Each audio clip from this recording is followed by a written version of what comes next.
Greetings, adventurers, and well met, Master of Dungeons here on the Master of Dungeons Twitch channel, twitch.tv/the Master of Dungeons. It is Tuesday evening, time for some Dungeons and Deliberations. Again, on Tuesday evenings we have some DM prep work. We're usually working on something for our own campaign world, or we're working for something for a client game or a virtual D&D weekend. And this time we are prepping for a virtual D&D weekend. I want to try to get this one done a little early. The virtual D&D weekend for the month of May, which will actually be our fourth anniversary of us being a professional DM, and running the virtual games with Wizards of the Coast and Baldwin Games. So that's something to look forward to. But I want to make sure to get these adventures that I'm running next month, which starts on May 16th, Friday, May 16th. I want to make sure to get these rooms finished early, as there is I was checking it out today. I was like, maybe I might do some stuff for virtual D&D weekend tonight. I might do some stuff in my homebrew world, my own campaign world that's been around since the 80s. And I realized that I had a small predicament when I was prepping, because I went ahead and sent in the games that I'm running, which is the Ruins of Matolo, which is from DM's Guild. It was one of the adventures that was written by the DM's Guild adepts for the Tomb of Annihilation hardcover. And we're also going to be running, in addition to that adventure, we're also going to be running GDHC TOA 6, Heart of the Wild. We're going to be running the Ruins of Matolo on Friday, and then the Heart of the Wild we're going to be running on Saturday. I'm glad I actually looked into this today, because it's going to take a little bit extra work to put the Ruins of Matolo into the Roll20, mostly because, as you might have heard us speak about a lot on this stream in particular, the formatting of PDFs, making them easy to copy and things of that nature. Many of the Season 7 adventures that were written along, the DDL adventures that were written alongside the Tomb of Annihilation, were formatted awesome. You basically have to copy and paste, and very little formatting or editing needs to be done. However, when we opened up the Ruins of Matolo, let me get over to this real quick. Up in front of me. So the Ruins of Matolo, when we got to this, we realized this was the one that we had. And I even went to the Dungeon Masters Guild, to the DM's Guild, to check to see if there was an updated version that was a little bit different. Unfortunately, there was not. So I started off, I was like, oh, okay, no problem. We come through here and we copy all this, we put the credits in our credits here, and then we come down here and we start to looking for the things for the adventure, and we can't, because everything's all been turned into basically images. So I was like, oh, I wasn't going to, like I said before, I really am not a big fan of adding PDFs to the Roll20 room, unless, like, for example, the Adventures League Player's Guide is in here as the PDF. We could probably go through and just take it out altogether, and put in an actual handout instead, which we might even do that as well. But we did go through, shoot, I pulled that PDF off too soon. We did go through, and we can go to a place called Small PDF, and they, if you're a pro user for Adobe Acrobat, like I just have the reader, you can actually use the tools, which is scan and OCR, which will scan the image and turn images basically into searchable, editable PDF. But you can also go to smallpdf.com. It's just a small website. You can get so many uses of it free each day. And I went over there, and instead we switched it over to an actual searchable text. Now, it's not perfect, obviously, but now we can go through and copy the text, so we can copy and paste some of the adventure in without having to go through and type it all out ourselves, which is going to save us a little bit of time. And another thing too, that one of the reasons why I like to, especially if a adventure, whether it be an original adventure that you're writing, or an adventure that you pick up off the DM's Guild. One of the reasons why I like to create base rooms is so that you can reference things. Like, for example, we're working on the first part of this, chapter 1, the assignment, and it had a in the adventure itself, it says, hey, make sure to check if they don't go out of their way, you can have some random encounters if you want in the Tomb of Annihilation hardcover, and it gives you the appendix and then it gives you the page.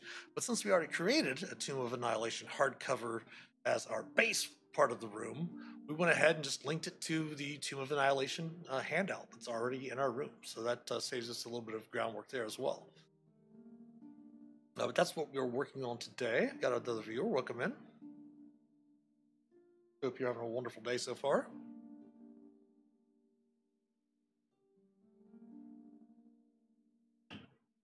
So this is going to have a touch more of editing as we're working through, as a lot of the text is going to, again, it's been converted over. So we go to type it in. Some letters are going to stick together, like some words are going to stick together, like the situation. Oops.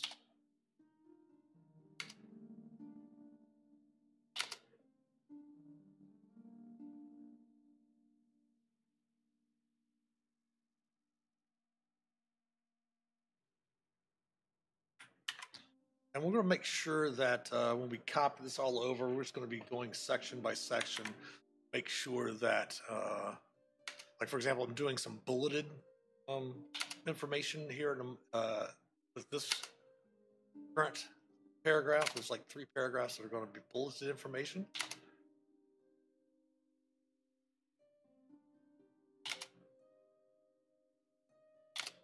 Make sure that we get all of the proper formatting out of the way.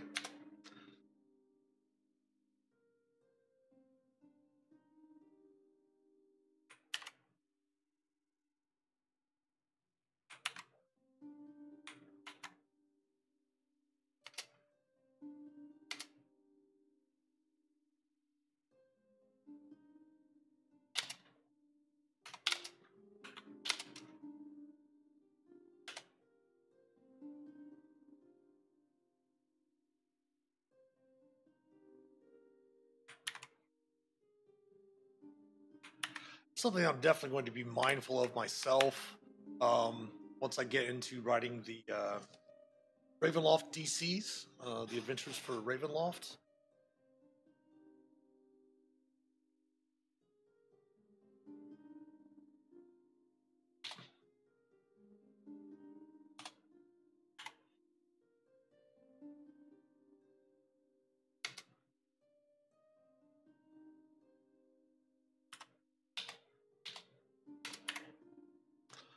Okay, so what we're going to do is we're going to go ahead, page 40.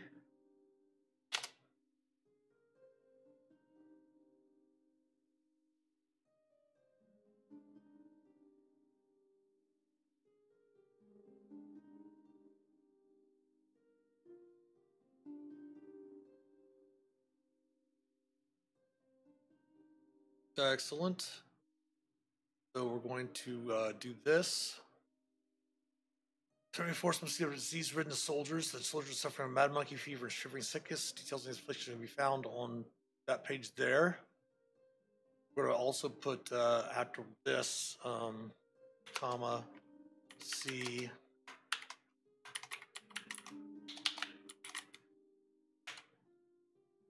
Oops, wrong bracket. So what we're going to do is we'll have our own handout. So that since Tomb of Annihilation already has a diseases thing in there that explains those, just again be able to click on our own link and have that ready to go as well. So let's go back to edit.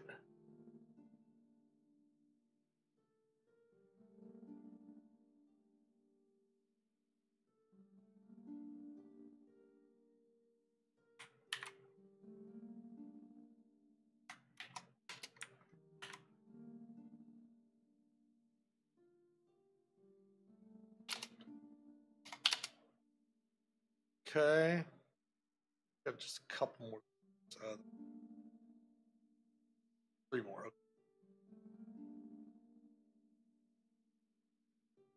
paragraphs. Sorry, I have a gaming mouse that I just got recently from my sister-in-law and niece, and it has action on the side, which I'm still getting used to. L's breakbone? It's competent.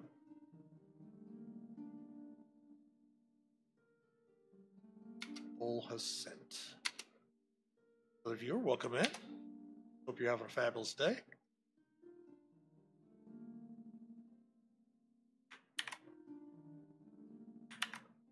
Now this is written a little bit differently than previous adventures we put in. This is chapter 1, basically is the assignment when we were writing. Hey, Zargon Tavern. When we were, this would be basically what's called the call to action for the Adventurers League adventures.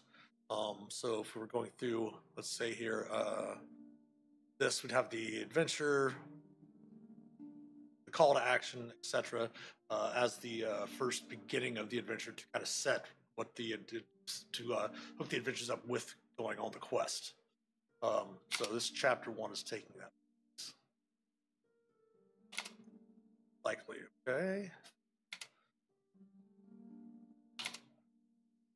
I think we just have one more bulleted section. Go ahead and bullet all this up.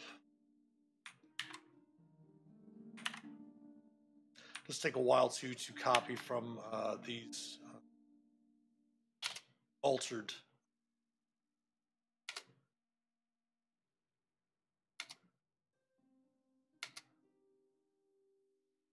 Or not. Got my glasses on today. Went to the eye doctor. Finally get some new glasses. Contacts. Glare resistance and position limits.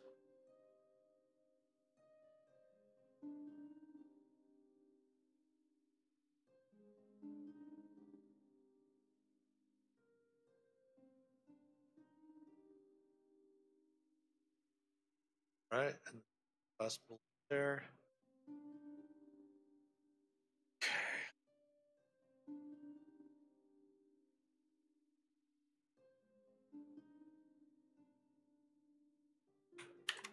This was going to take a little bit of time for copying over.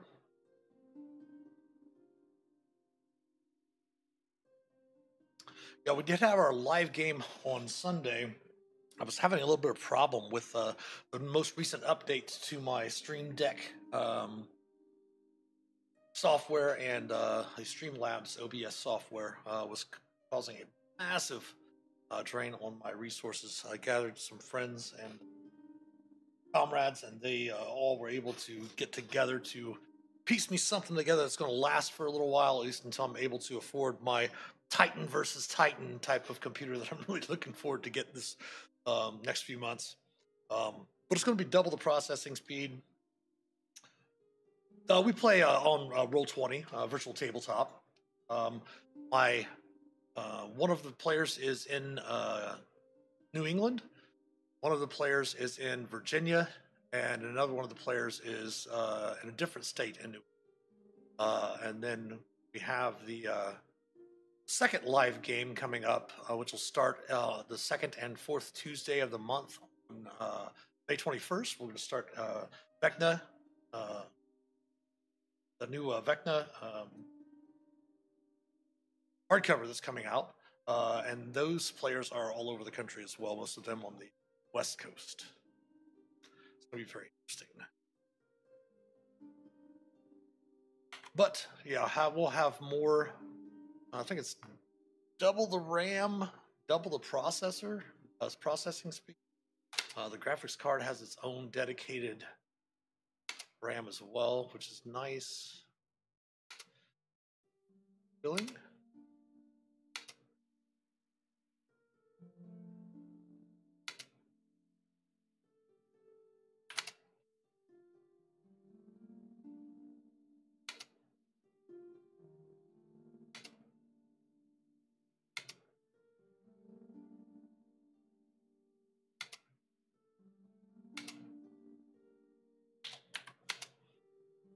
yeah, we had to stop an hour early on Monday, or on Sunday, I should say, because we were having Streamlabs was freezing up and such like that. And I have been told by many friends of mine that are streamers as well, or the Creep Show, a couple of others. She says that Streamlabs obviously is one of the hardest on your CPU usage of the OBS things that are out there. But I was like, we got the Streamlabs shop for free and all that stuff like that. So I kind of want to stick with it. So I just need a little bit faster, and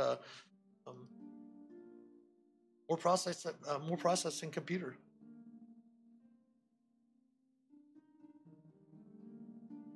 Available. Port.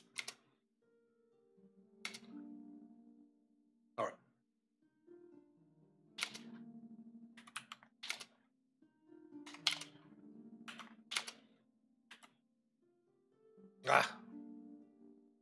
Every time that happens. Oops. Watch out for hitting my F. I think it's F10 that does that. It will take 7 days.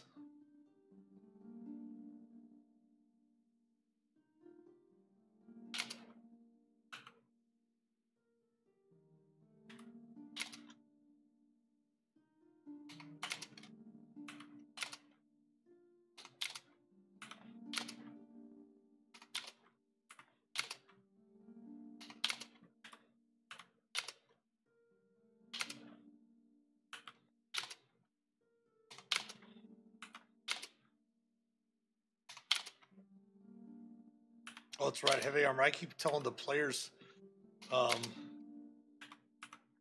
heavy armor is double the price. It's actually triple the price. I keep forgetting that.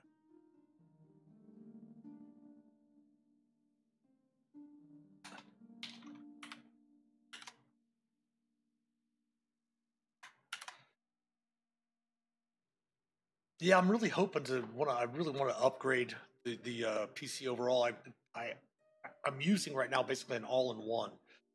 But I did check the back. It does have some HDMI ins as well as its HDMI out, so I will be able to use it as a monitor as well, which is nice. So I'm going to be making sure I put some stuff on my external hard drive, then clearing some stuff off this computer. We're still going to use it for writing and things like that. That way I don't have to put too much wear and tear on just one.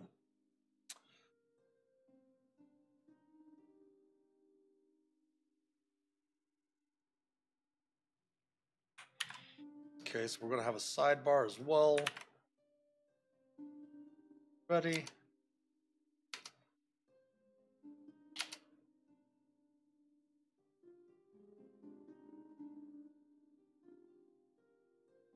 Okay, we have a sidebar.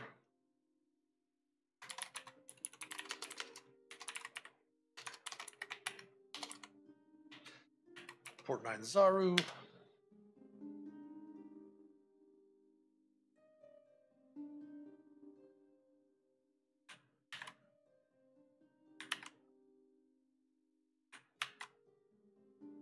Let's take a bit of time for the text to copy.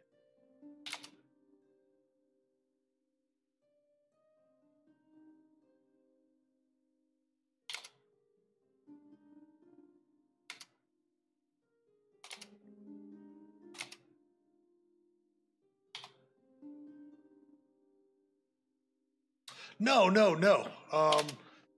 If I'm playing, like, it just depends on the situation. Like, for example, I'm doing it for the virtual D&D weekends that we run, partner with Wizards of the Coast and Baldwin Games, and I tend to also run client games outside of those things. So what I'll do, I always talk about one of my big things for me is doing prep. I like to do as much prep ahead of time as I can to make my life easier later on. So a lot of these adventures I'll run multiple times. I'll run like the last time I've ran this Tomb of Annihilation came out in 2017, and I've probably ran it 3 times since then. Some of it in person, sometimes in person as well. But I create what's called a base room.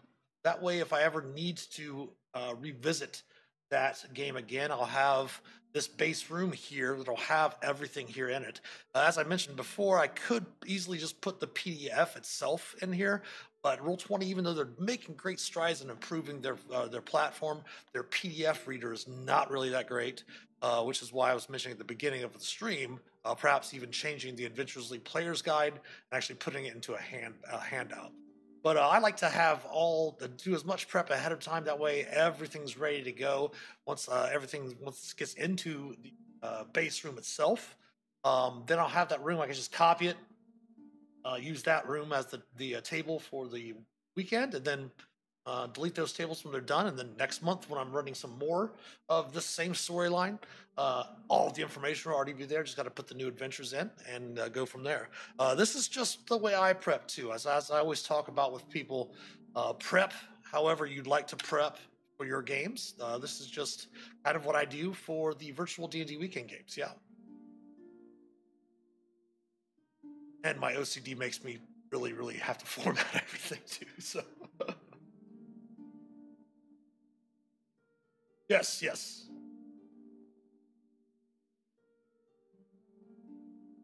Yes, I've been doing it for, shoot, this Gen Con will be 41 years, which is crazy. And I don't really need to put the next part of this in here because I can actually link that to the players. Since we already made a link for this.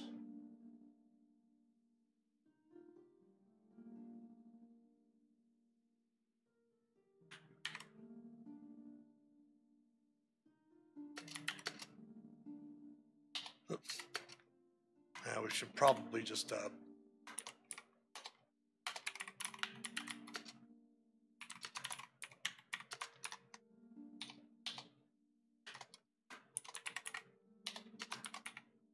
man, look tight.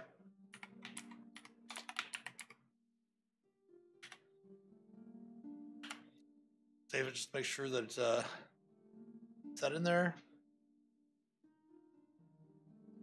Not. Purchase and Cholt and tonight.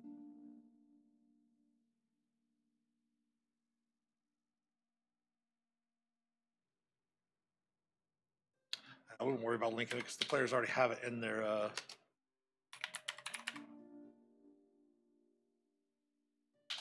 folders when they get into the game, so we won't need to put any of that in there. That is all for the first chapter.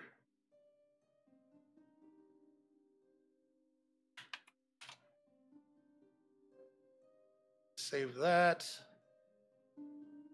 Now, generally the way that the adventures, like for example, when Roll20 puts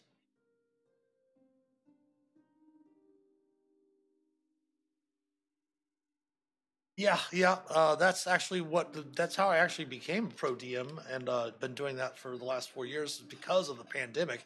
I was a working musician before the pandemic hit, and I've always played D&D, and then once the opportunity, I worked with Baldwin Games doing like Gen Con Origins, Winter Fantasy and such, and they started working with Wizards of the Coast, and we did the first D&D live in 2020 for the Icewind Dale Rime of the Frost Maiden.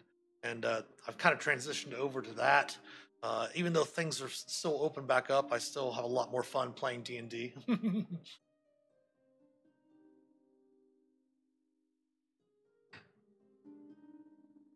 All right, so we got chapter 1 finished. We'll do another handout.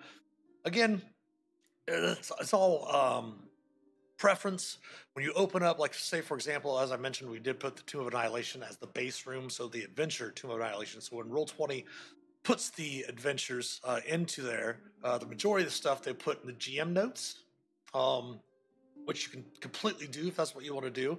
Unless it's something that the players don't need to see, especially since the characters aren't going to see my notes anyway, I don't really worry about putting them in the GM notes section. So chapter 2 is 7-day cruise.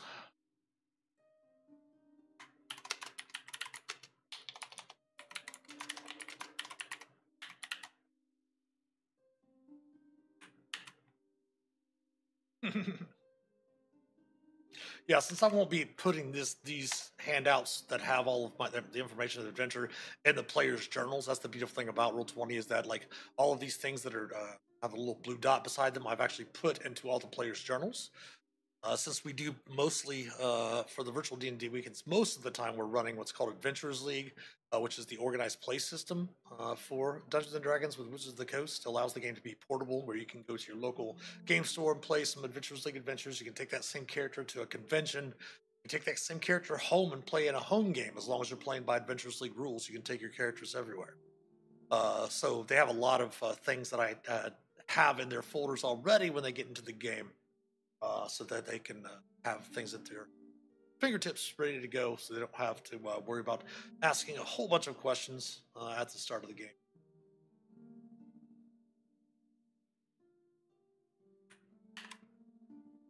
All right, travel. Actually, let's do this for some formatting purposes.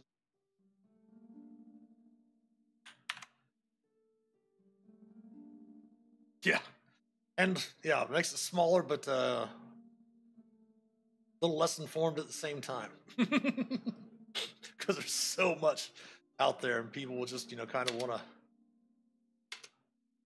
hang on to something sometimes. But yes, it does make the world a lot smaller, which is pretty weird that all the crazy chaos is going on in the world. Technology and literally the wealth of human knowledge in your hand.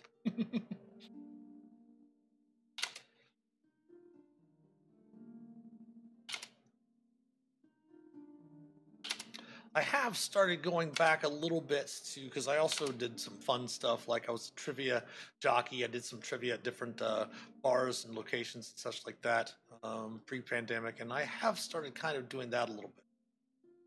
Going back to some of that, not a whole lot, but it's just a lot of fun.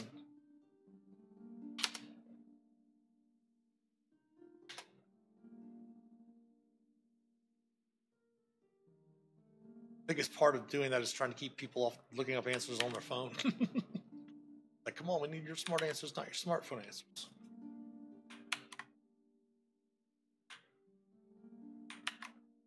What is going on here? Did not copy that?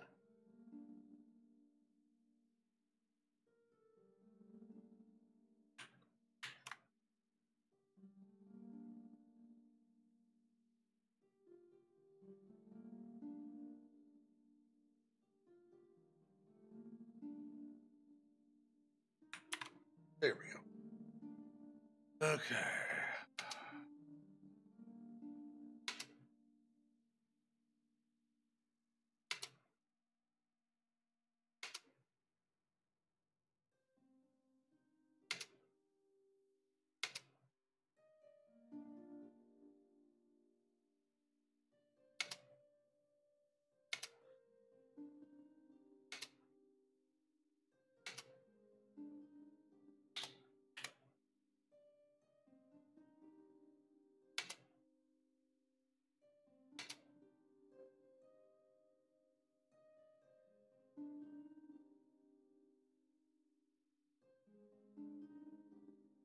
Yes, it does. Yes, it does. That's one of the things because one of my degrees is anthropology, and I did had to focus on all four aspects of American anthropology, which is cultural anthropology, um, physical anthropology, archaeology, and linguistics. And I was actually working at the university computer labs at the university I went to, and actually did a paper for one of my cultural anthropology classes. But because at the time, keep in mind this was the mid late '90s.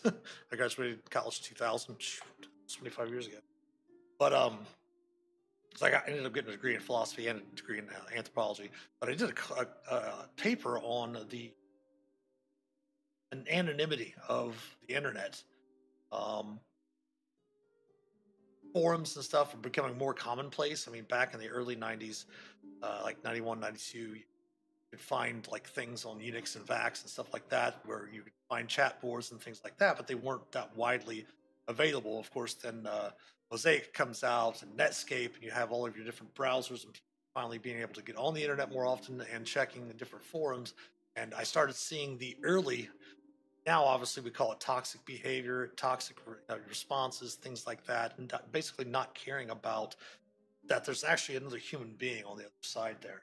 And I actually wrote a really nice paper about that for I think it was my sophomore thesis, something like that, sophomore seminar. But yeah, the whole concept of anonymity is really interesting. The way people act sometimes, and that human interaction is definitely missed. That's for sure.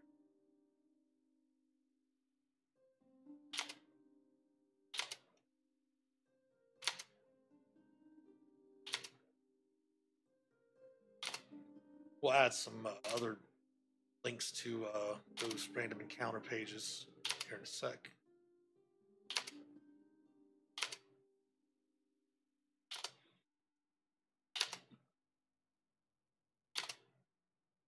No undead cop.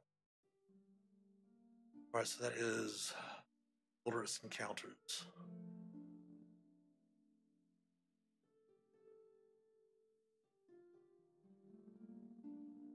I'll go no undead column, so that's that column right there. Okay.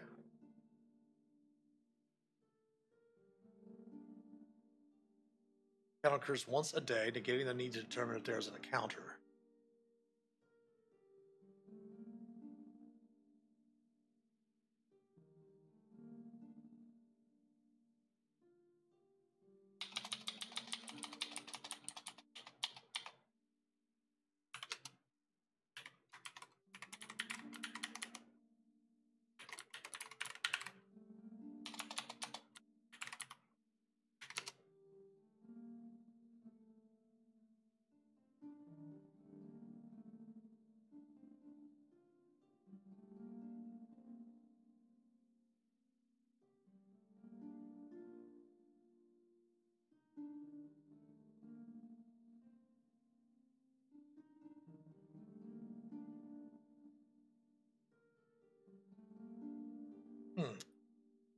We're probably not going to do what this says exactly because I always tell dungeon masters the exact same thing when you're running games.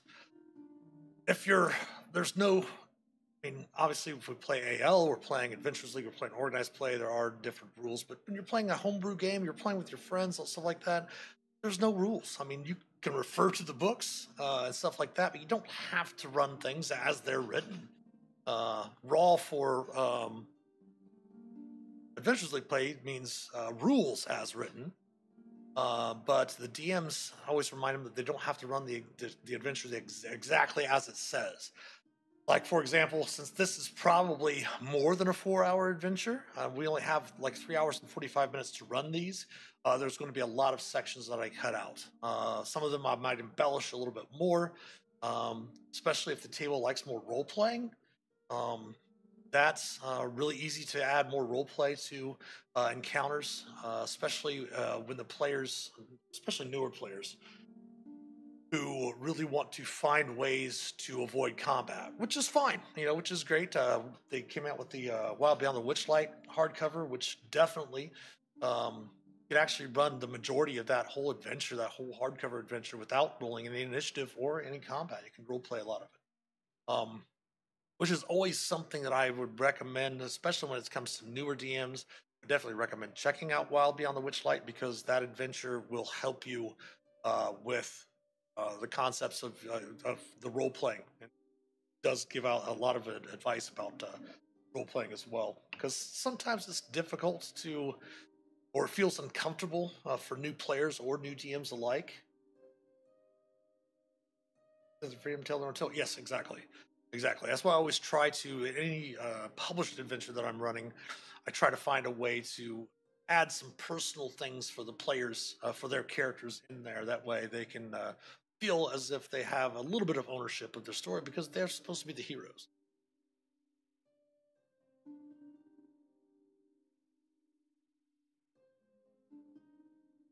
Save this, make sure it's at the first encounters there. Perfect. Okay. We click on that, we'll pop up that handout for us. All right, on with chapter 2.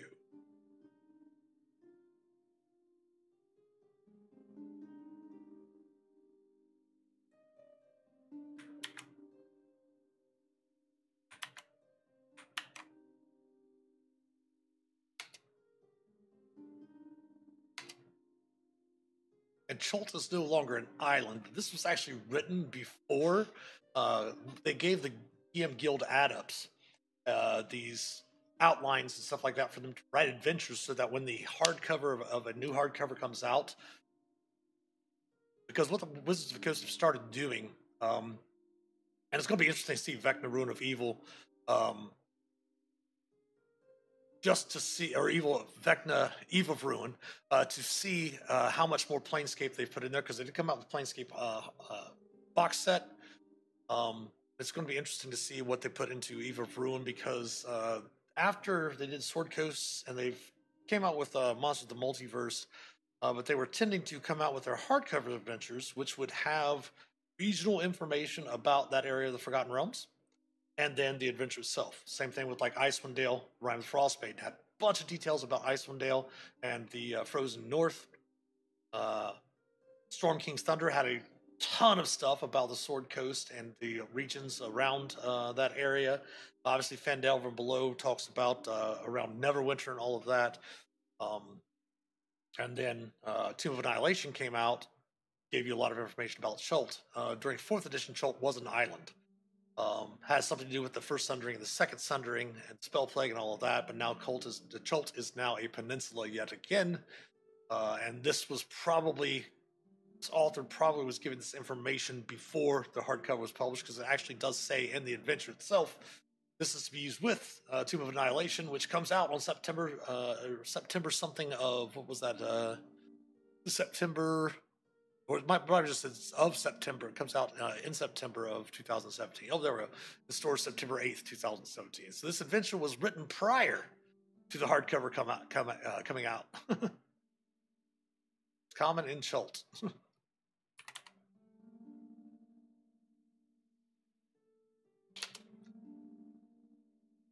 That's pretty funny.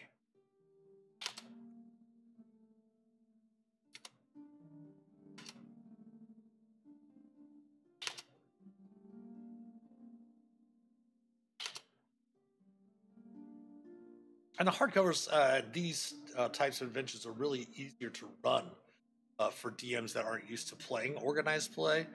But at the same time, I also encourage DMs that run organized play to run some of these. This adventure is AL legal, because it does help them learn to adjust their play.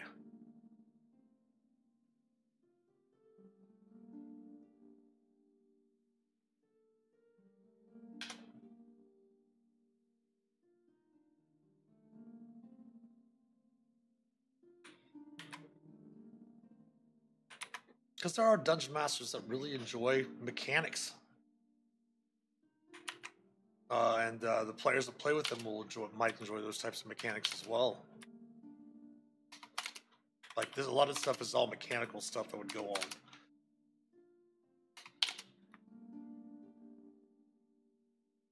on. With Wizards of the Coast, who makes Dungeons and Dragons, has a group that's called the Adventurers League.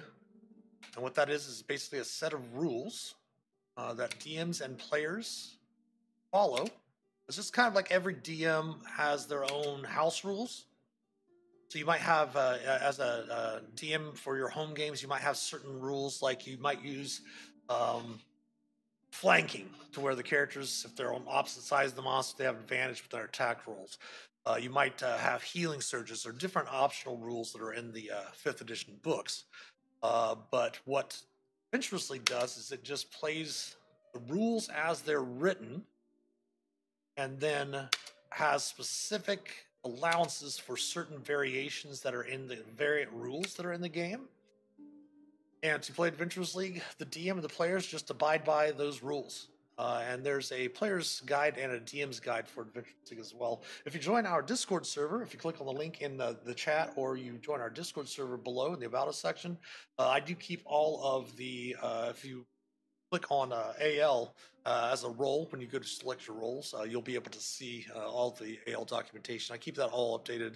You can go other places to find it, but I keep it all updated in one spot on our Discord server for players. As a lot of the players on the server are people on the server are AL players. Probably not going to be worrying about the dehydration as much, just because we'll use description more to describe all of the mechanical things instead of actually making the characters make too many rolls to do.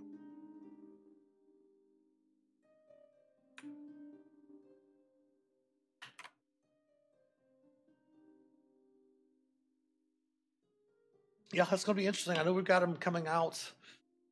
The Player's Handbook and DM's Guide, Dungeon Master's Guide coming out this fall.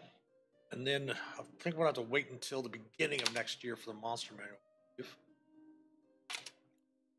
It's going to be interesting. That's what we have done. They haven't come out with any of the new, because they said they were going to come out with some playtest material for the Dungeon Master's Guide, but they haven't yet. And I'm going to take a small break. My wife's calling in. I'll be right back.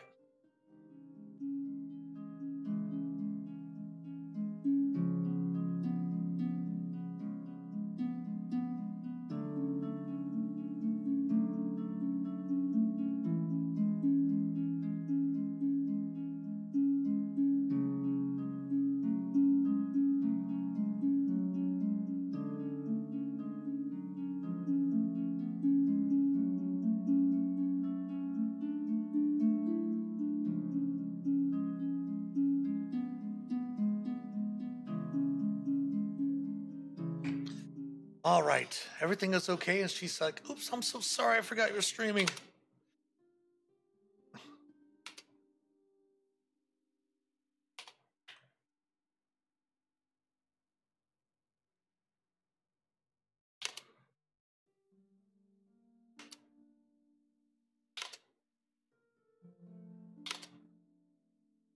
Which I'm not complaining. She's getting ready to come back from our friend's local brewery here. Bringing me a nice growler of my favorite beers of his.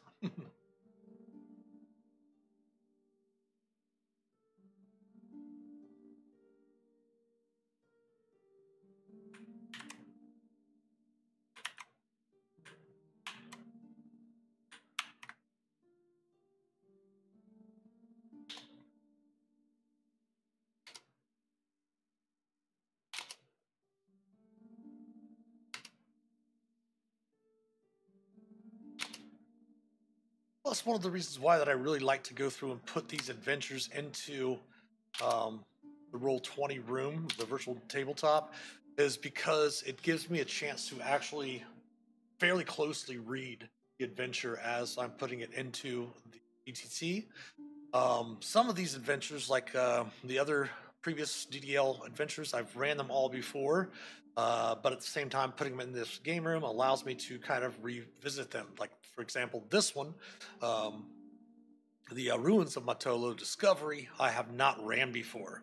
So it's allowing me to go through, okay, I'm going to use that. Okay, I'm not going to use that. Okay, we're going to be able to extend some time here before I'm having random encounters. We can cut that if I need to shorten the adventure and stuff like that. So that's another reason why I spend all the time going through, making sure that I put it into. Oh, that's not a. Okay. Oof.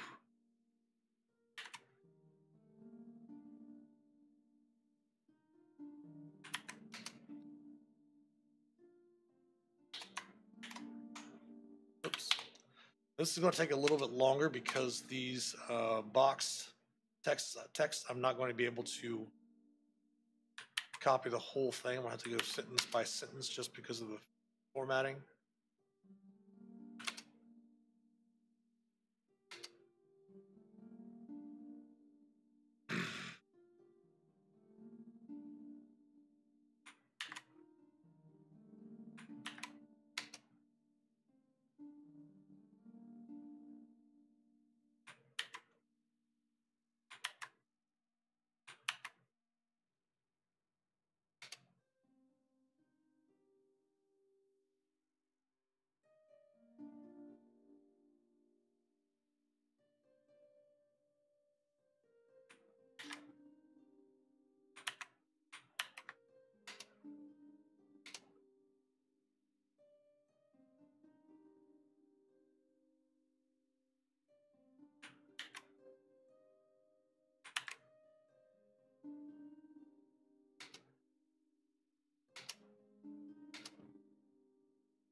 Okay, now I'm not sure.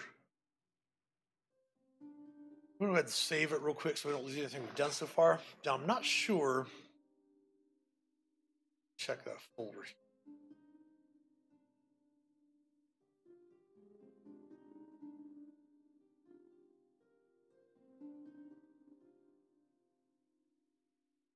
Gotta see if I've got maps already for this.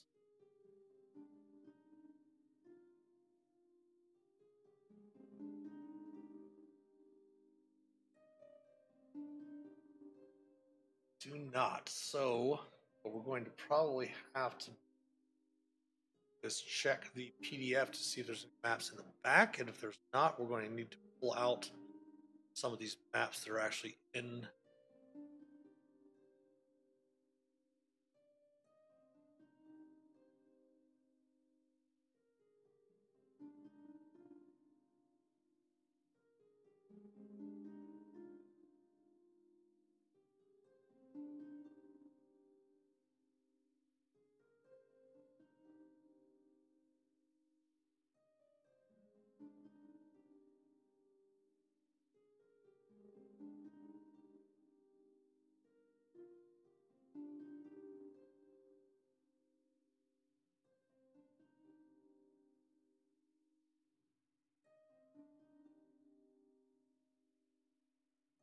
Okay, we're going to copy the image, got to open up Paint real quick.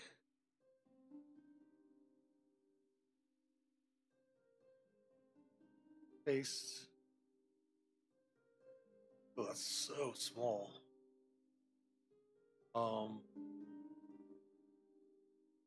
Sorry.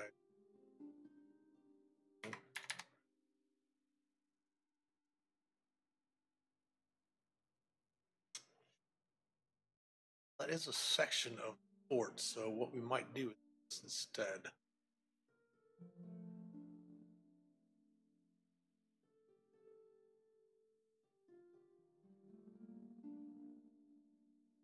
I'll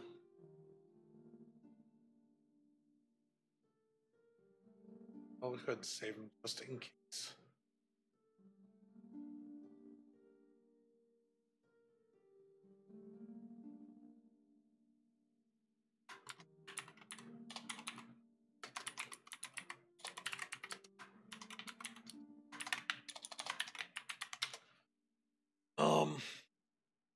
Might just go ahead and just so we have Tomb of Annihilation.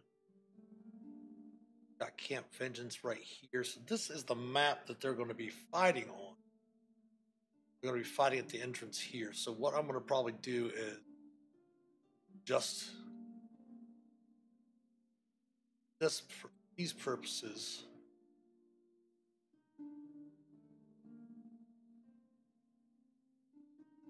Let's do this.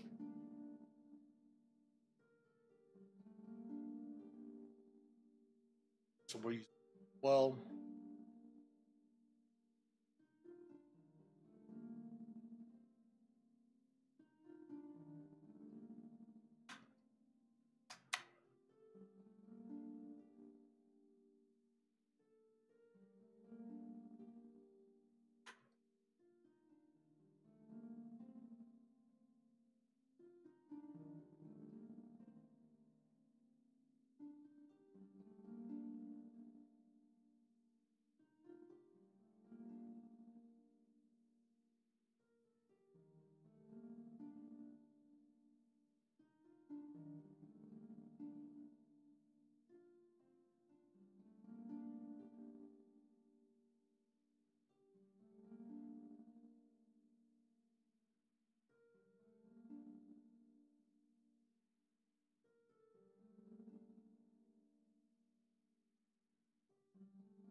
duplicate page. I thought there was a duplicate page.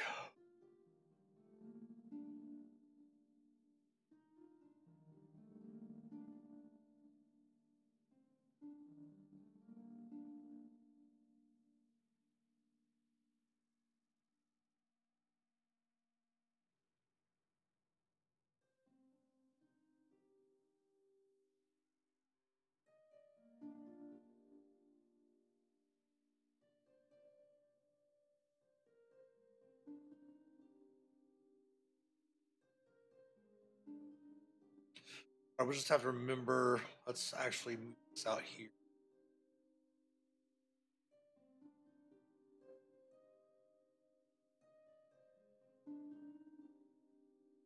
Okay.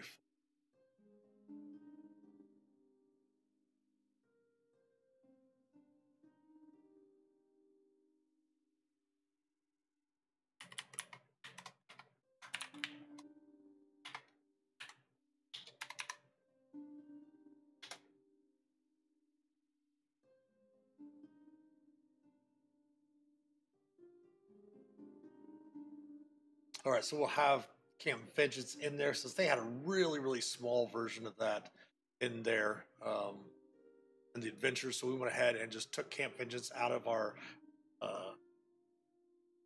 hardcover, which we can easily just go back through, add it into the hardcover map section because we created a different folder. We created a separate folder for all of the different adventures. We have just a basic adventure, maps for everything, and then we created actual folders for every adventure to kind of keep an organization a little bit. So we'll just have to, if we ever go back to running an actual full Tomb of Annihilation game, we'll be able to go through and add that, pull that map out of there. Because I thought there was a way. Ah, there we go. Ha ha ha ha. They changed some stuff around a little bit. Okay.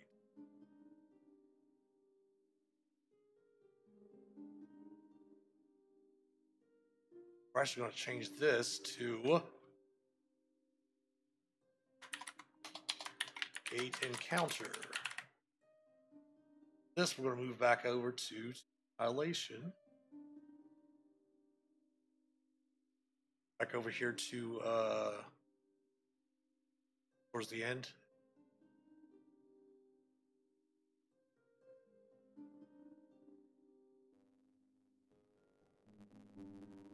So that's the map we're currently on.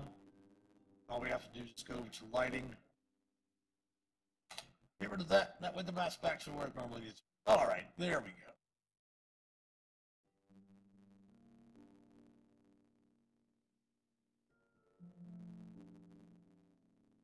Excellent. I need to put a little note here since we're at that section of this. We're going to put 6.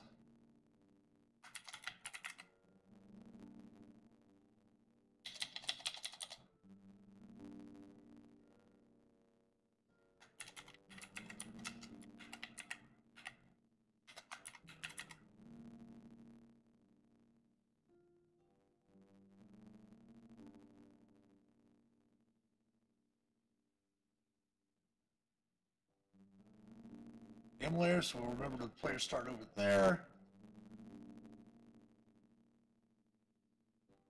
Okay. I'll got just a little bit more editing to do on this second part. But we do have an ad break coming up here in just a few minutes. I might be able to get a few more things in there before, but we will take probably about a 4 or 5 minute break. The ads, my ad timer goes off. That way we don't miss any conversation.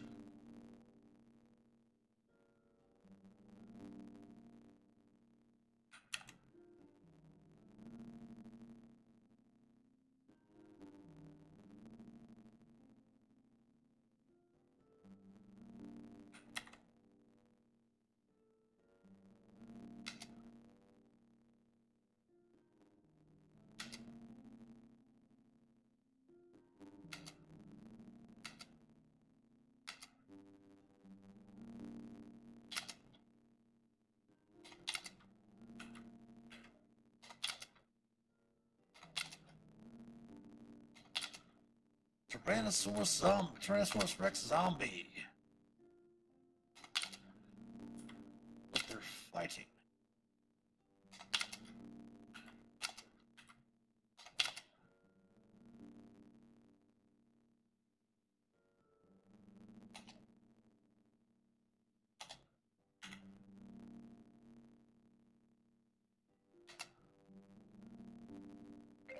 Hold that. All right, that sound means that we do have an ad break coming up here very shortly. So we're going to take a small break, and we'll see you on the other side of the ads. Please stick around. We'll be back in a few.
Sorry about that. That was a bit longer of a break than I expected. My familiar, she awoke, and I needed to make sure to get her some food. Pardon me. Whew. All right, so we're on to chapter 3, which is called Take Me to Your Leader. Yes, Baldur's Gate 3 is amazing. That is, for some reason, like, I haven't played DDO. I played DDO for a couple of months back, and I think, I don't even remember when I started my account. I mean, obviously I played Lord of the Rings Online still, same company, running those both Standing Stone games. Lots of people that worked there worked with Turbine, who had developed them. But I am so surprised that with the amount of stuff that they have in Baldur's Gate 3, that they have not turned around and developed a role-playing game, like an MMO, based on those mechanics. Because you can take one character and go off on your own, and leave the other characters behind. So making a situation to where you could use those same types of mechanics and join up with other groups and things like that. Obviously, you'd have to lock it to where you couldn't do any mods or anything of that nature. But I'd really love to see a D&D MMO like how they've done with Baldur's Gate 3, that's for sure. I tried to stream. I might actually, when I get the new computer in, get it. I've got it in. I've just been setting up, making sure to get stuff downloaded to it. I use both my monitors for when I'm streaming, so I have to take a break before we start streaming and trying to get it ready so that I have it ready for Thursday night stream. It might be Friday night stream that'll be ready. But yeah, now that I've got that new PC, I might actually be able, not new PC, but now that I've got the other PC that's a little upgraded, I might actually be able to go back to streaming some Baldur's Gate 3. We'd streamed that a few times, but had a little bit of issues with the stream sometimes shutting down in the middle of gameplay and such like that, so we went back to Lord of the Rings Online. We're not going to get rid of that. We're going to keep that. We're actually streaming. If you want to see us, watch us, and chat with us tomorrow, we'll be streaming on Lotro Stream.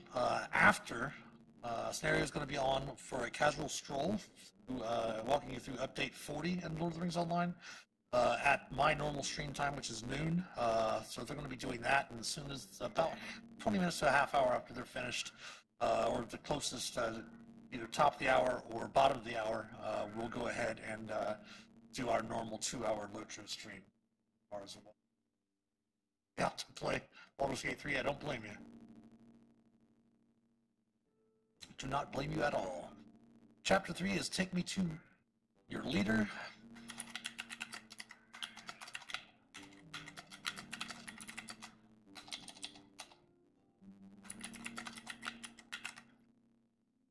Make me be capitalized as well. My apologies.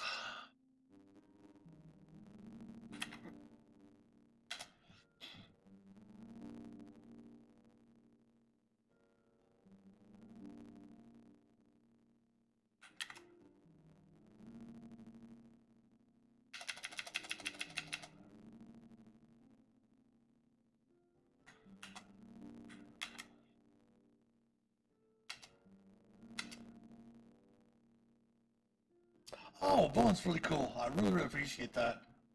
I definitely appreciate you stopping by. That's awesome. Yeah, he's really, really cool. I started watching some of his streams. He actually came over here, and I was like, oh, man, I recognize that name somewhere. And then I realized he was a big fan of Lotro as well. We also found out that we're both Dead by Daylight fans. That's what we stream on Monday nights. I think I might stop by last night for a little bit of a lurk. I appreciate that, definitely. Now, most of the stuff we do is mostly D&D based or D&D adjacent. Like Lord of the Rings is not D&D, but obviously without Lord of the Rings, there'd be no D&D.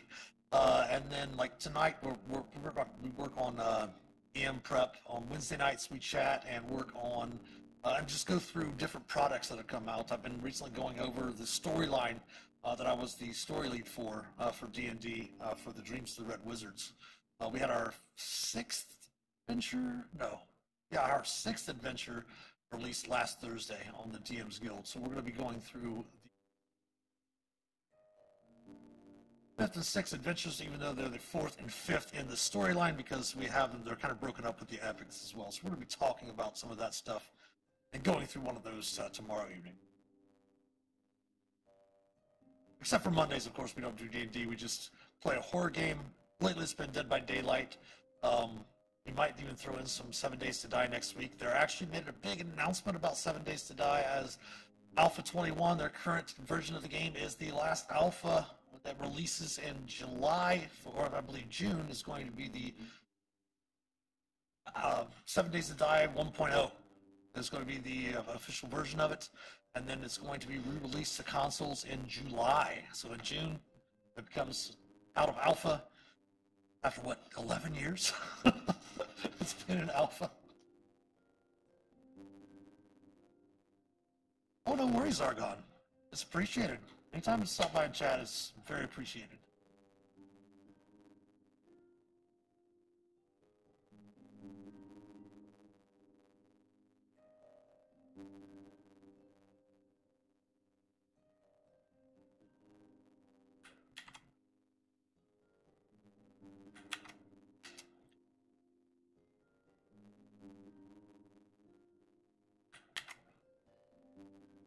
Also gives me a chance to sit down and chill, listen to some chill music.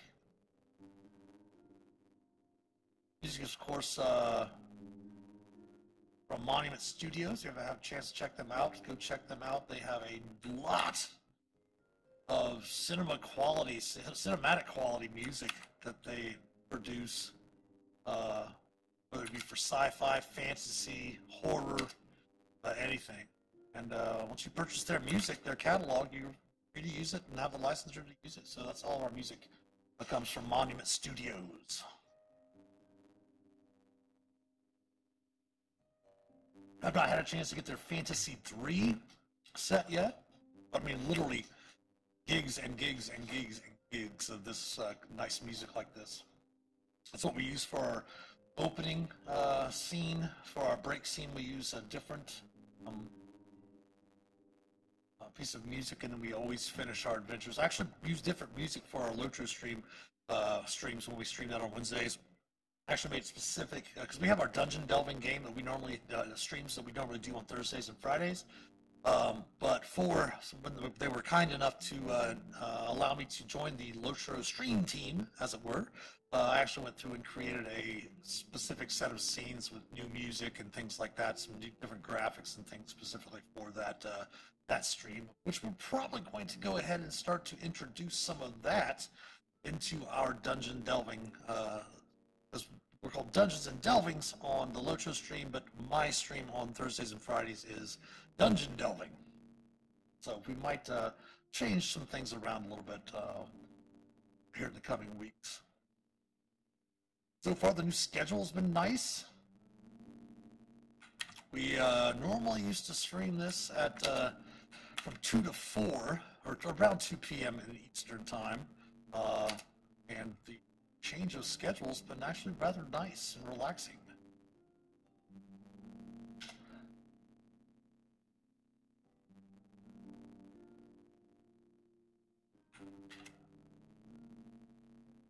Yes, Monument Studios. Their music is amazing. We don't have to, but we definitely put music courtesy of Monument Studios at the end of every one of our streams, just because we want people to know where we get our music, because those guys are great over there. And literally, if you look, when you listen to their music, it could be used in films. It's that good of music.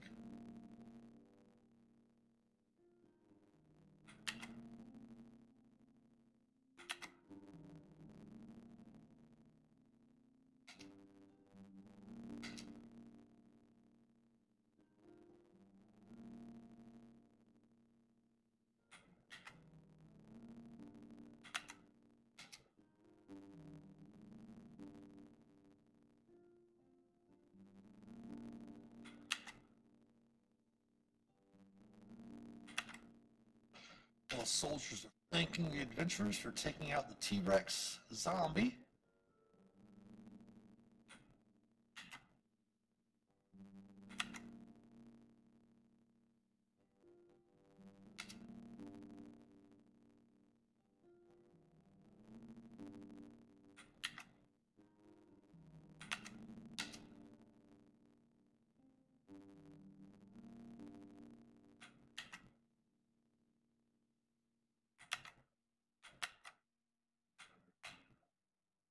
Oops.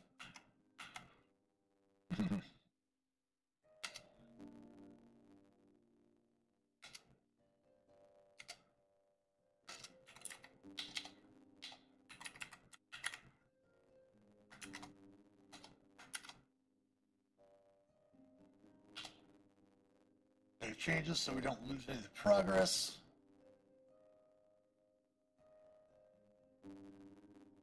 It's so funny, the majority of the things that I talk about, and when I'm talking about like D&D things or recommendations or stuff like that, it's most of the times because I screwed up somewhere in the past and I'm just sharing my how I fix things. Like making sure to save all of your work so you don't lose all of it, because I've been through what I've gone through and done tons of stuff into a handout before in a VTT and haven't saved it, and then some small glitch gets rid of it all. So that's what I say, make sure to save. Like on stream last week, I was talking about how it was very, very important to do the delvings in Lord of the Rings Online. Once you get to max level, you can do these special delvings where you can raise the tiers of the adventures, of the quests. And I was talking about preaching what you need to do to make sure you do it. And then the very next one that I went through, I didn't do what I was telling everyone to do. And I was like, see, that's exactly why I mentioned that. Shen Yun Orchestra. I've never heard of the Shen Yun Orchestra. Tell us about it.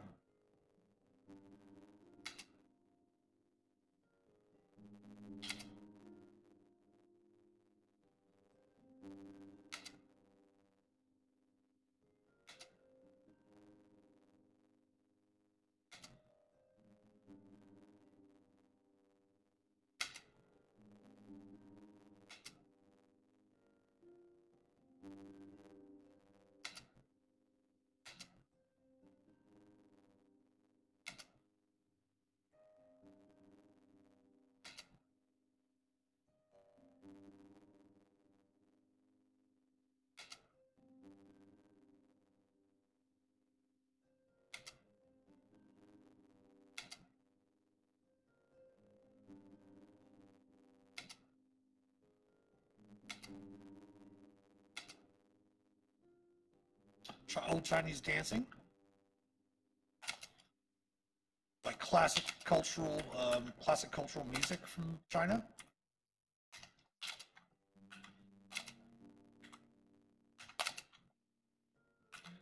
So I've actually only had the chance once to see like a Chinese theater performance. I was fairly young, but I do remember it was just inspiring, like in awe. Just watching it.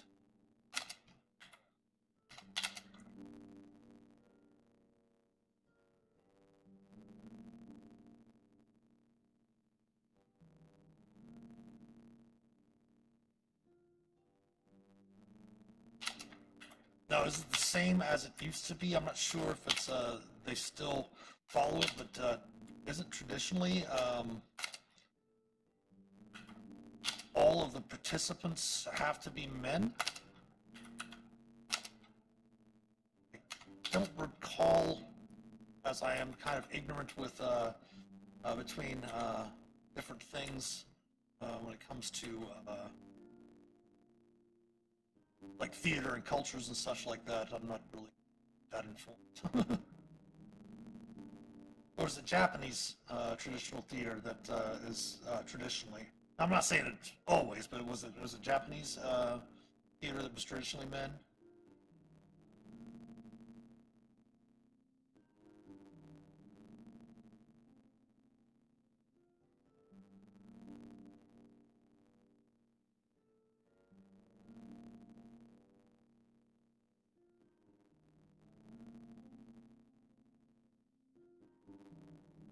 I'll have to look up Shin Yun Orchestra.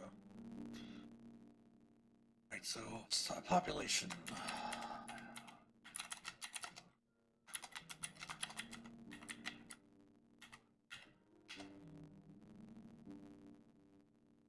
Yeah, Shakespeare Theater back in the day was that.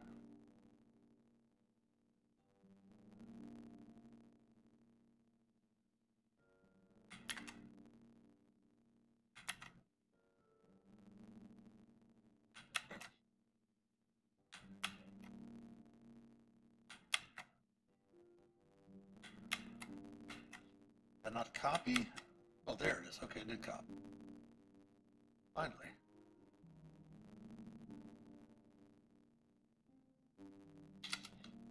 Sickness and excursion taken by Templar Niles Breakbone. Officer is Captain Lord Firebeard. Veteran. Let's go ahead and bold that. We always want to bold all of.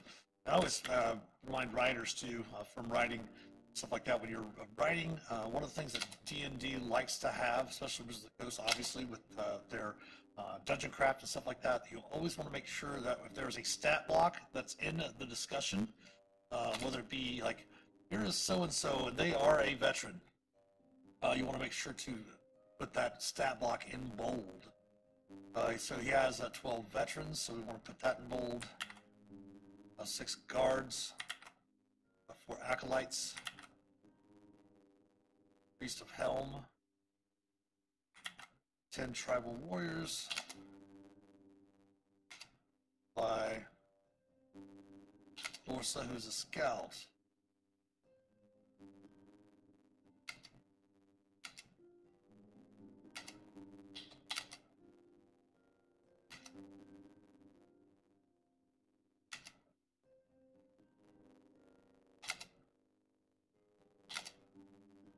Okay, Priest of Helm, Tribal Warriors.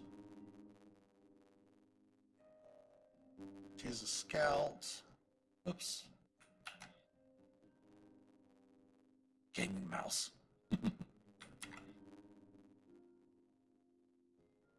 Sport workers, scout. Graded Margraine.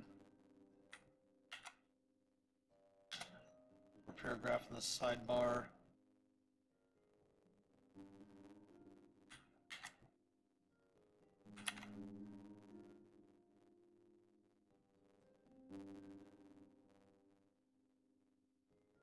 Oh wow, banned for I can understand being banned in China, the modern China, them not wanting the populace to experience that.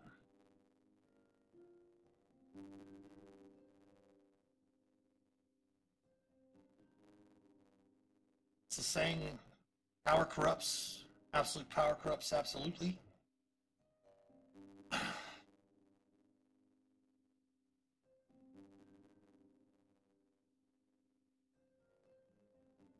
Oh, that'd be really nice, yeah. I'm actually more of a, like, my classical music comes in the form of heavy metal. I'm kind of a metalhead. Um,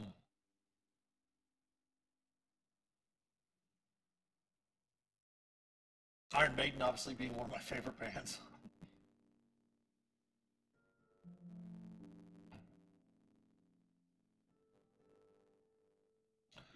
My other favorite band's Pearl Jam, which I still have not had a chance to pick up their new album, Dark Matter, which I heard is freaking amazing.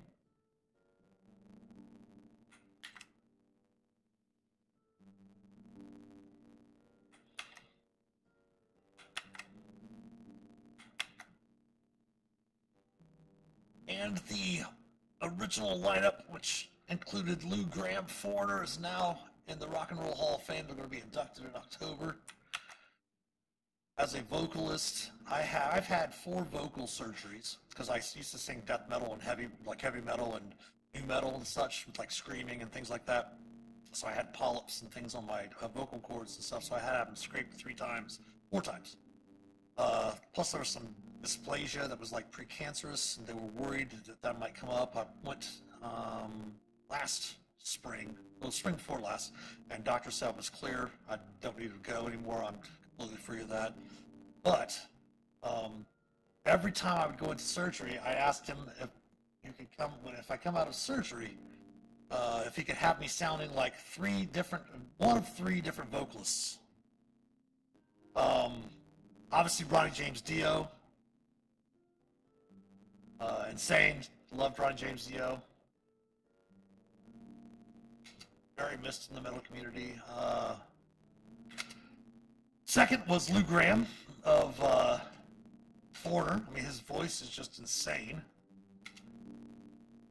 I mean, even now, just like a year ago, he was on stage with Foreigner. They have a new lead singer. He's not bad. He's, you know, it's really hard to come in when you're taking someone's place. I mean, Ronnie James Dio even had a hard time coming into Black Sabbath trying to replace Ozzy, who also was getting inducted as a solo artist at the Hall of Fame.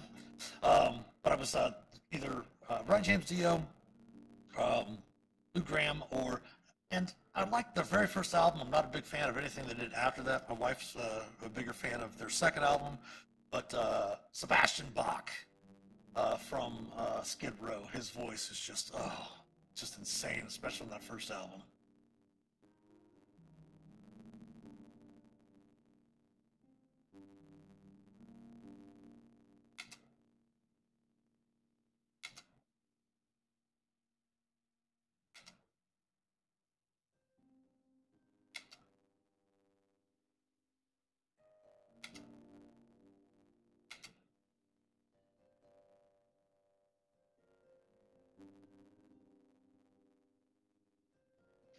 I do listen to other music. It's very, very odd, but a lot of I found that a lot of metalheads listen to 2 types of music.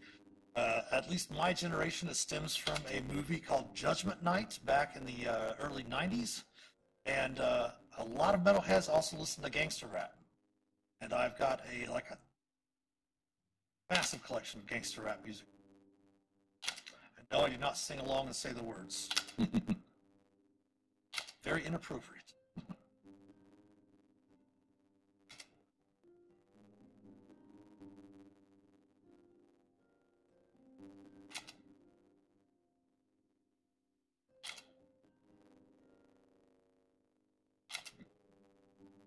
Although I would love for the Rock and Roll Hall of Fame to change their name to the Music Hall of Fame.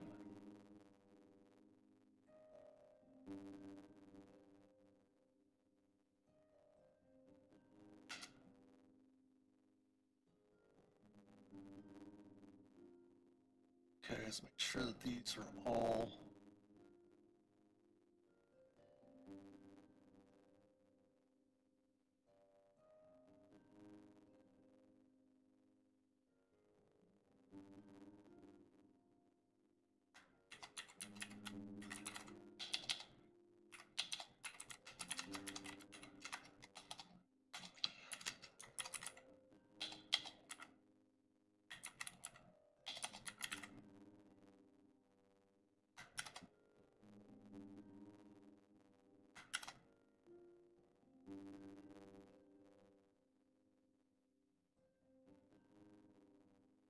Parents' duties?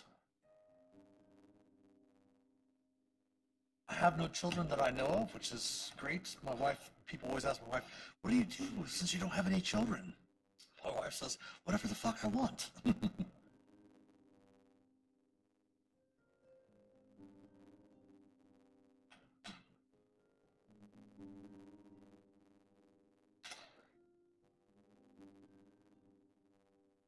Oh, so that's the end of chapter 3. So it looks like there's 5 chapters instead of just the 3 that were listed in the table of contents.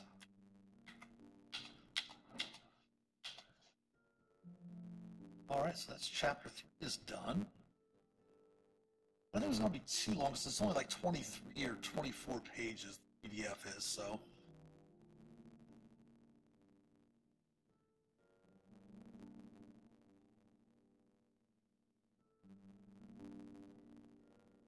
Oh, the Rock and Roll Hall of Fame, I really wish they would rename it to just the Music Hall of Fame.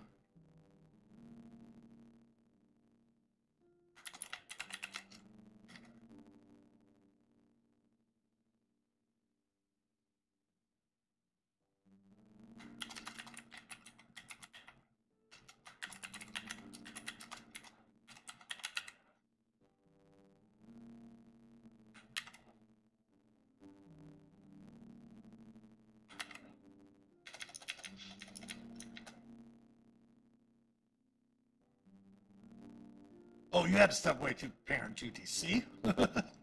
My wife would say that's reason number 987 not to have children. We're kidding, of course. All of our friends that have children. The joy of having nieces and nephews that we get to send them back to their parents.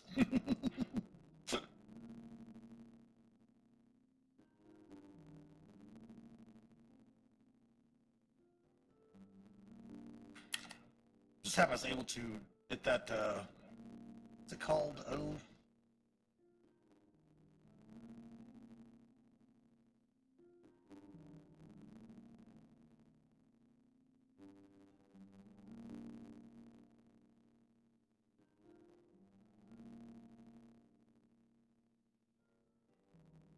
The OCR, yeah, the OCR on this PDF. There's been a lot of typing, or I've actually had it broken down and just left it as a PDF.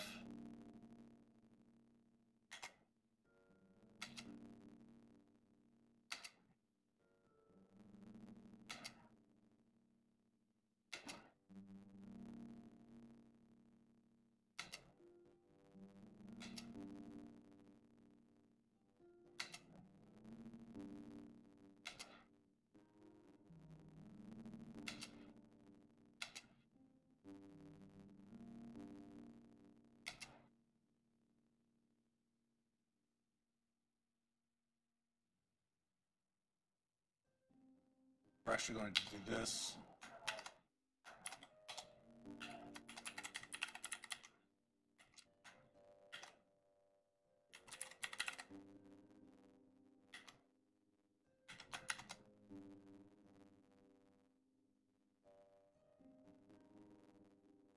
All right, cool.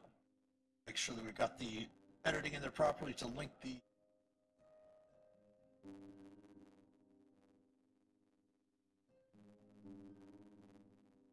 Sherman. Okay.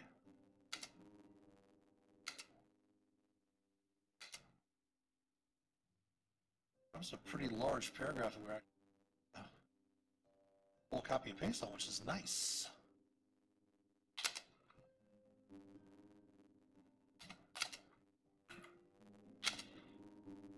Yeah, spoil them and send them home. Although, I don't know, I've never been one to spoil my nieces or nephews. Maybe that's why they don't like me as adults. I don't know.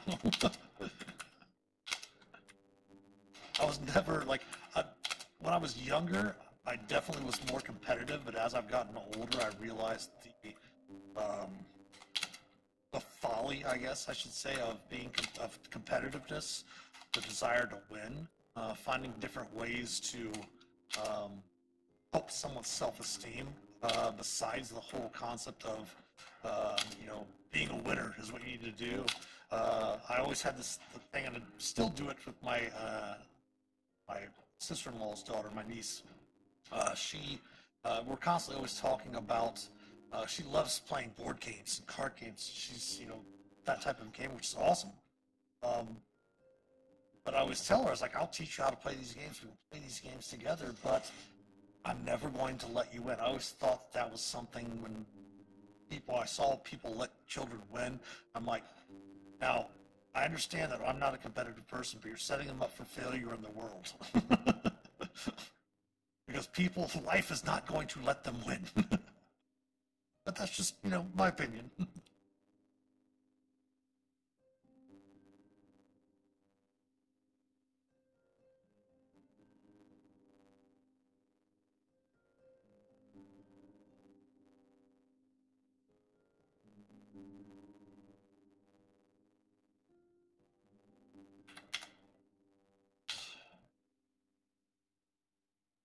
save.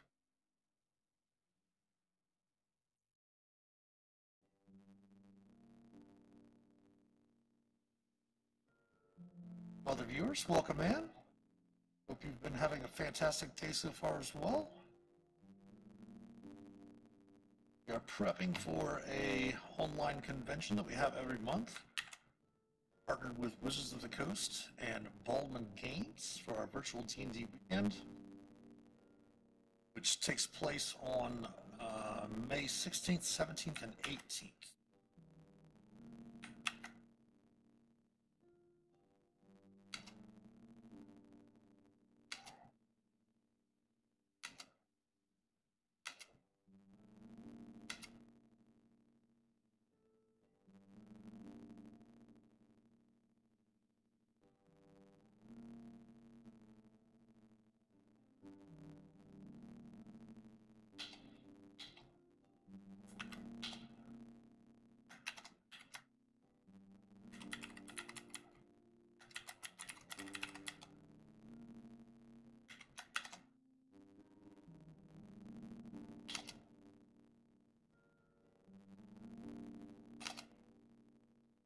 That was really awesome.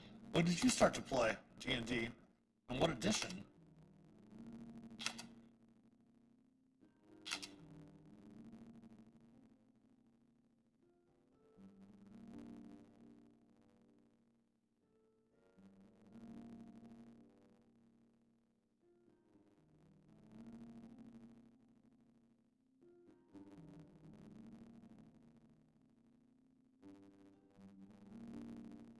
I was a Navy brat growing up. My dad was in the Navy for many years, and then when he left the Navy, he was in the Air Force Reserve for another many years. But I remember when I first encountered D&D, I came to a new school, 6th grade, and it was my first time having a home ec class, and there was this kid in class that everyone I had met, because I played sports, I hung out with the nerds, I was in all the smart kid classes, whatever it was. But I was just like friends with everybody, just because, you know, jumping from naval base to naval base, you had to be learn to meet new people and stuff. And when I first got to the school, I was told, don't hang out with this kid, he's the weirdo. It's like, oh, you guys screwed up, now he's going to be my best friend. And here it is 41 years later, and he's still one of my best friends. We hang out, I just hung out with him last night, we chat all the time. And he was the one I met in home ec class. When I first met him, walked over, I said, what are you doing? What you reading? I looked over, and he had this weird book. It had crazy artwork in it, all black and white, no color inside of it. Flipped it over, it's a magenta colored, or it might have been, yeah, I think it was the magenta colored one, but it was the Menser. See, Menser Moldave. Moldave did the originals, I think. Menser did the basic sets after that, whichever one it was. He was reading when it was back on the rules for basic D&D, we're in one book, and he said, oh, it's D&D. I was like, what's that? It's Dungeons and Dragons. Like, man, I saw some kids playing, like when we had lived in California, I saw people playing with computer miniatures, wasn't sure what it was. It was like 3rd or 4th grade. And this was 6th grade. I was like, that's cool. Well, I want to learn about it. And he started playing D&D. He actually found out he lived like 3 or 4 houses down from where we lived. We started playing then. But then by that weekend, I was a DM, running him through adventures, and never looked back. Just crazy.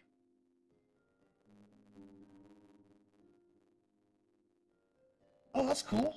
Played a homemade game, completely homemade, no D&D books, anything like that. It's like 20 years ago. That's actually really cool, because actually talking about my friend, his name's Bob, obviously, oddly enough, his name's Robert Hartley. He's not the GM for Viva La Dirt, but I joke with Robert every once in a while on his channel about the fact that my friend Robert Hartley taught me to play D&D as well back in the day. It's hilarious. And I was very thankful Robert followed our channel here as well. But the thing we talked about is with my friend Bob, is we had another friend named Robert. We call him Rob and Bob. His dad actually did the very same thing for us back in high school to keep us out of trouble. His dad was a scout leader and stuff like that. Of course, we did Boy Scouts with him and stuff like that, but he created a game called Honor Bound that was set in medieval Europe.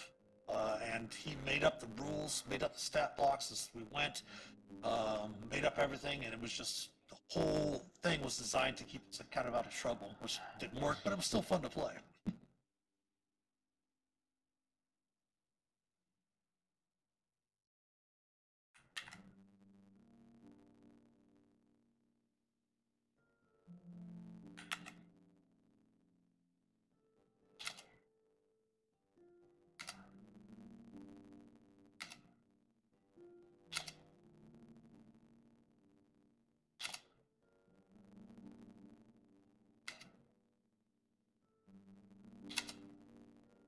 All right, we need to put in another text box.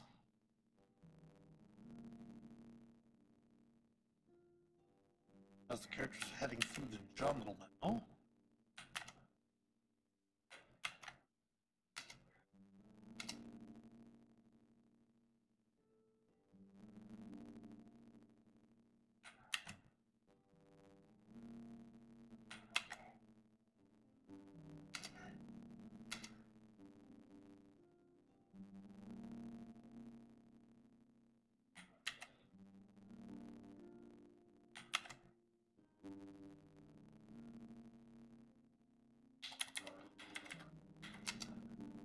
Very funny that AI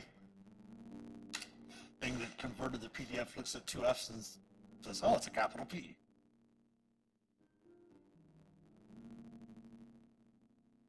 Yep, pretty much. Started off as chainmail, and then eventually evolved into D&D. Just started off as miniature warfare, and then they wanted to have their captains have, the captains of each unit have specific personalities that eventually evolved into chainmail and into D&D, OD&D as they call it, the original D&D, where I actually went into just playing the characters instead of playing all of the units from those miniature war games back in the day from TSR. I actually have a game. I'm trying to find out what's going on with it because I knew that for a while Chaosium had ownership of it. It was written by Steve Lortz. I'm not sure if he's still alive. Last I heard, he was living in a town about 40 minutes away from me. But I'd really like to find out about what happened with this game. It was a skirmish game. I don't know if you've played games like Mordenheim or Necromunda or anything like that. Those are Warhammer-based kind of skirmish games. Necromunda is more of a skirmish game for Warhammer 40k, and Mordheim is the skirmish game for Warhammer Fantasy Battle. But they came out with the rules were fairly simple with both of those skirmish games. And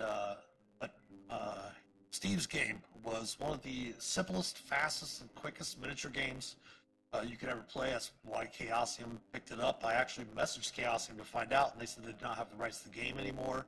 I've been trying to get a hold of Steve because I really would like to bring that game back. So I did actually recently make contact with one of my a person I knew years back that was really good friends with him as well. So I'm looking forward to try to get a hold of him to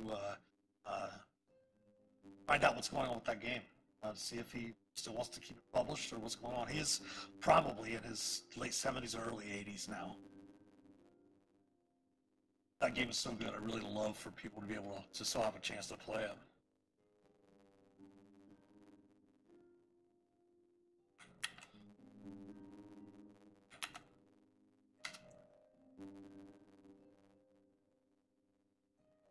Yes, I actually used to code Daiku Muds and LP Muds back in the way early 90s. Old Moria and Zork and all that, yep. I was talking about that on one of the streams last week, on one of the Lotro streams last week, about how on code the MUDs back in the day, the multi-user dungeon games, we always imagined the future where we could see this in 3D in front of us on the screen. And then came EverQuest, or EverCrack, as we all used to call it.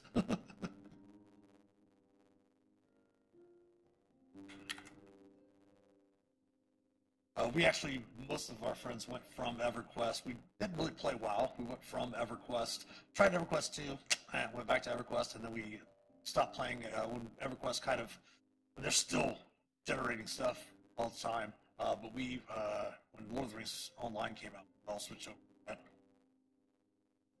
And the game's just so amazing. I mean, they're celebrating their 17th anniversary, and the game is still just, it's fun to play as it was the first day.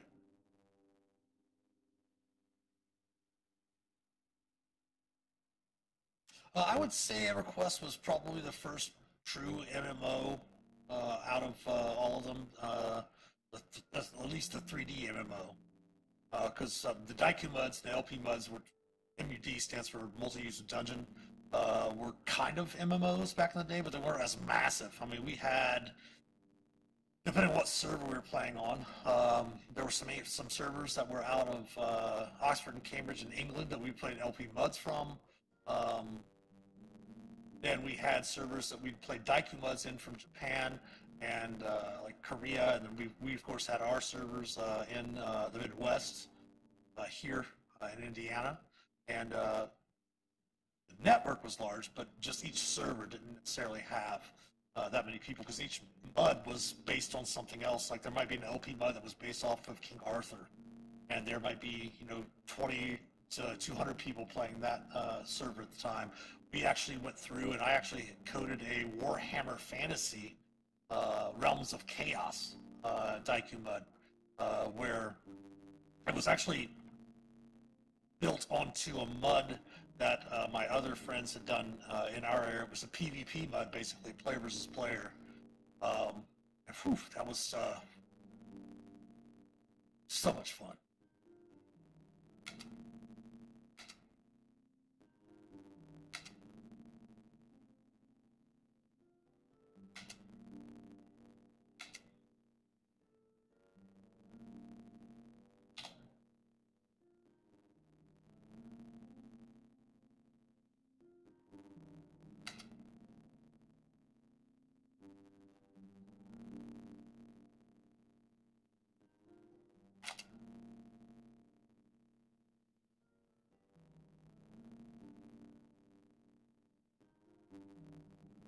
Oops.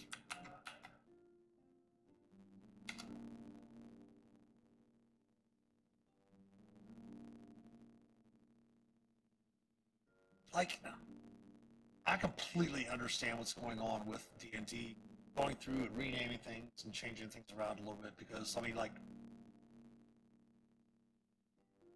Edge of Pygmy is kind of cringy, the way it sounds, right? I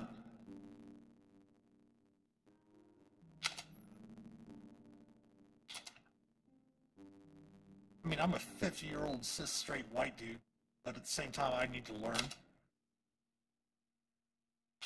I'm starting to recognize things like that and understanding how that might be offensive to people.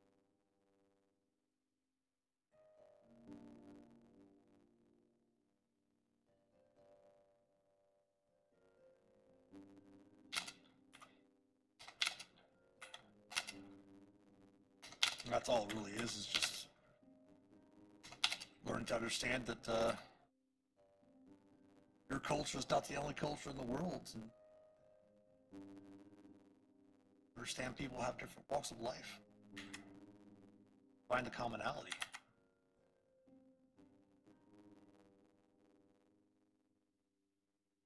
For me, it's a lot like, it's like, I posted something, I saw this great quote, and I was like, oh, that's amazing, I have to steal it. I might even put it on a shirt, I don't know. But it said, I don't care if that's how you were raised. Unlearn that shit. Because so many people have this idea that, like, they, and I completely understand people revering their mothers and fathers and grandmothers and grandfathers, the people that raised them and taught them navigating life and stuff. But at the same time, it's okay to understand that they might have been taught incorrectly. They were just passing on to you what they were taught. And if what they were taught was, you know, offensive or racist or incorrect or something like that, and you learn that that's the case and you understand that something is different, it's okay for you to not cling on to that, because you can still love and respect those your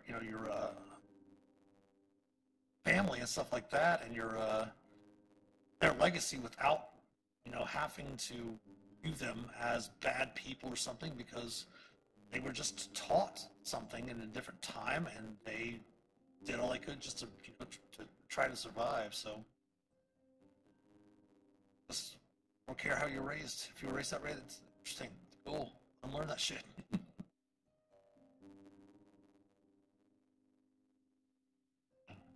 It's funny you said that the world's bigger than most people think. I'm a huge footy fan. Chelsea. Flying high up in the sky. Keep the blue flag flying high. I've started watching soccer, football. Back in the World Cup, I think it was '94 when the World Cup was actually in the States. No, '92, in the '90s. And the Women's World Cup was '99, but the Men's World Cup was earlier in the '90s. Might have been, what, '98, because the Women's is 1 year after the Men's. Yeah. So I immediately went and found a football club, obviously in the Premier League, that I wanted to be a fan of. Chelsea. They sucked. They were horrible. Find a new sport, and I want to follow them.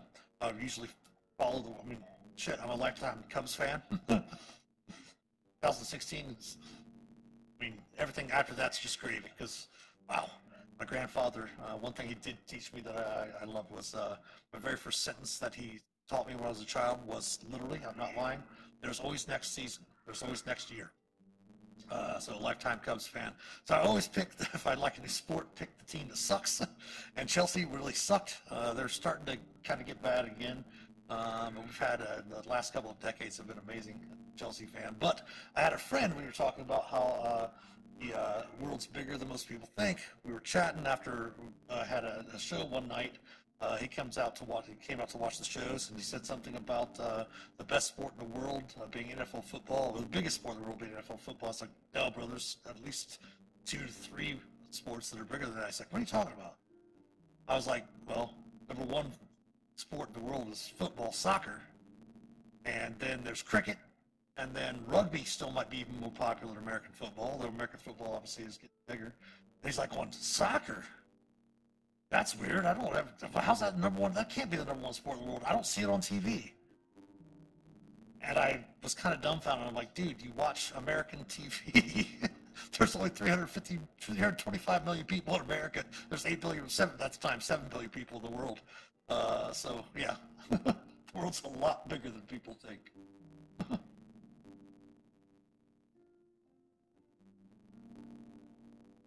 I wonder if we should put a trinkets table in here.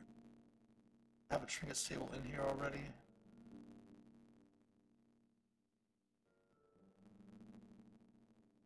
I'm probably gonna worry about that. We just pull it up. We just pull it up in our thing here, trinkets.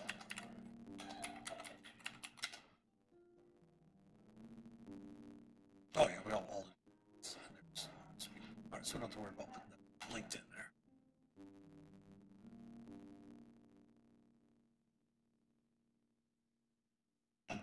Oh, the Bills. I have a friend of mine that is a die-hard Bills fan. Another buddy of mine actually grew up in Rochester, New York, and his dad was a massive Bills fan. And just despite his dad, he became a massive Jets fan. Still a massive Jets fan to this day. It's always worse than being. There's always something worse than being a Bills fan, and I would say that's being a Jets fan. Table changes where we're at real quick.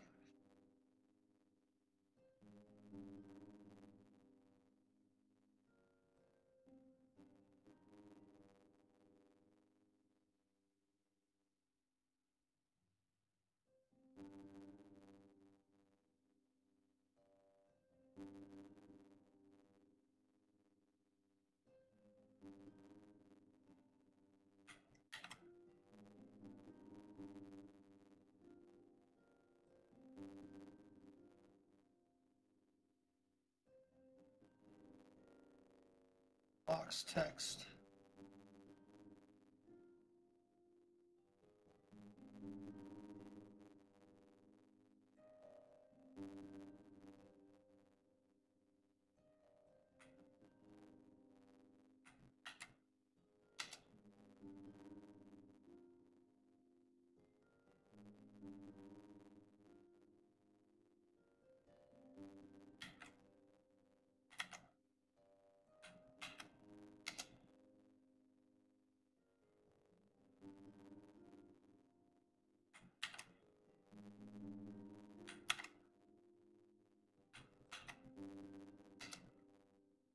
Very much looking forward to finishing up getting this other PC updated. Things downloaded on there that I need to have downloaded. Might even do our webcam at a different angle. I'm going to try to get something more stable. I've got a number, I don't know if I have maybe an adapter, all the old mic stands and stuff like that I have like tons of still. Maybe put it like on a different angle or something.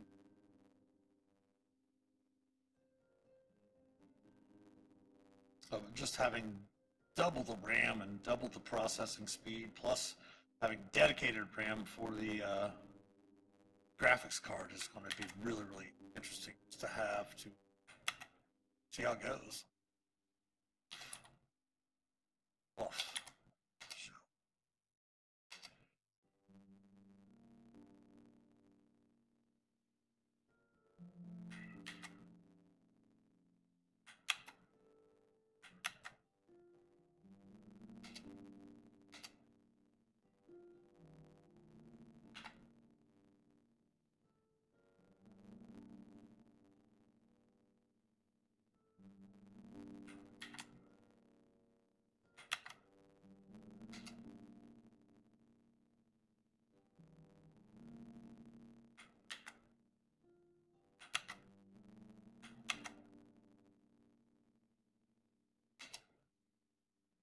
Although,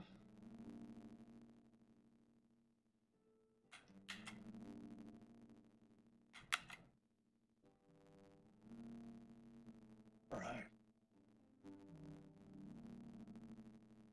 Yeah, jealous. Yes. As I had said, I think I posted that something to you on Discord in that stream, the green room area. Yeah, I got a tower. I had a buddy bring in a tower that's got like double, like over 3-something gigahertz of processing speed, which is almost double the all-in-one that I have. The all-in-one's pretty nice, but it just cannot, with the processor and the RAM, just cannot keep up with. I can keep up with like streams like this, or like if I'm just running a video game, like last night's stream, running Dead by Daylight or running Lord of the Rings Online, I can handle that without a problem. But with the updates to Streamlabs, OBS, and the Elgato Stream Deck update, plus running Discord on top of running, I mean, I am considered going to Opera instead of using Chrome, just to see if I can also change, because since Opera allows you to change the amount of memory your websites and the browsers actually, each website's actually using. So instead of them sucking up so much RAM that they don't need necessarily, you can limit the amount of memory usage that they're using.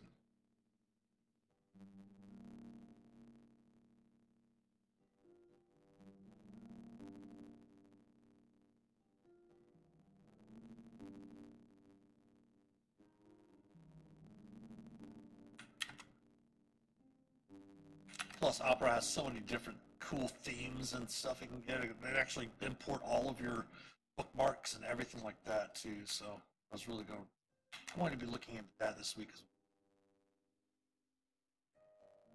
See you on the other side of the ad break.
on the side of the ad break. That kind of crept up on me. Didn't hear my notification go off there. Sorry about that. Thanks for sticking around, though.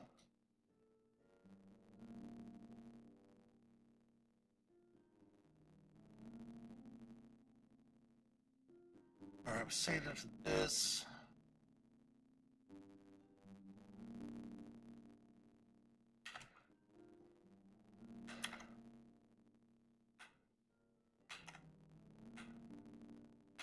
Eventually, we'll finally copy and paste it. Here we go.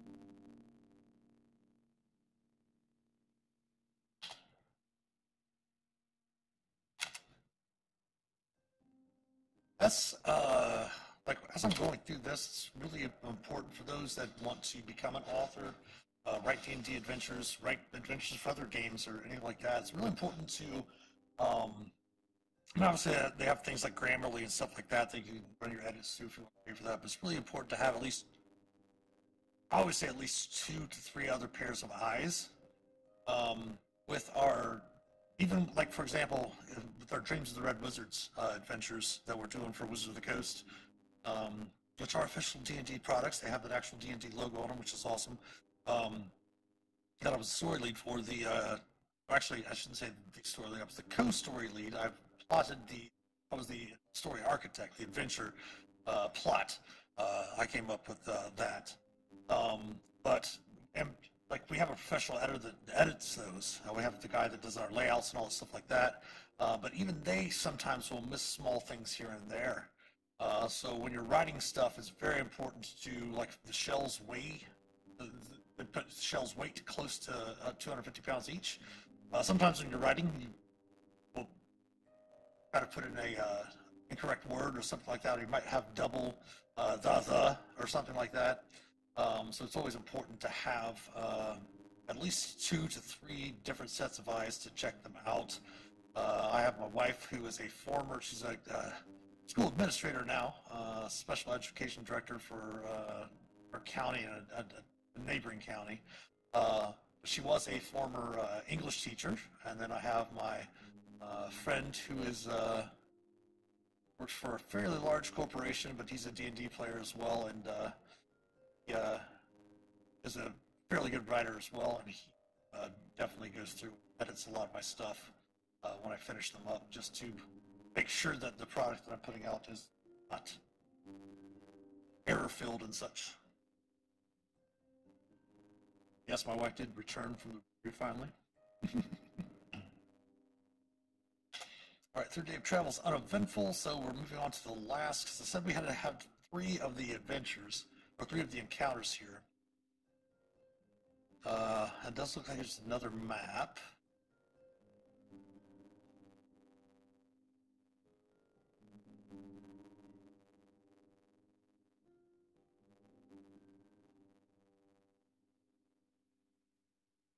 Oh, so chapter 5 actually is not an actual chapter, it's just a wrap-up that we would do for most of the adventures. Wrap-up. So we're not too far away from actually having the rest of this in here.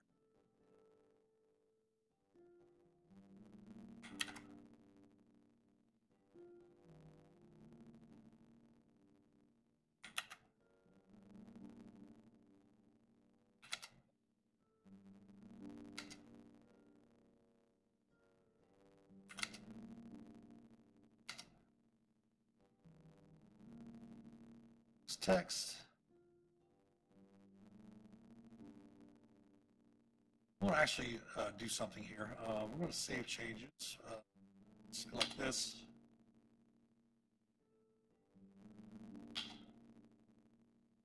And we're going to see if we can actually copy more into those. Save it as it is. guess we're going to go more so and actually duplicate it.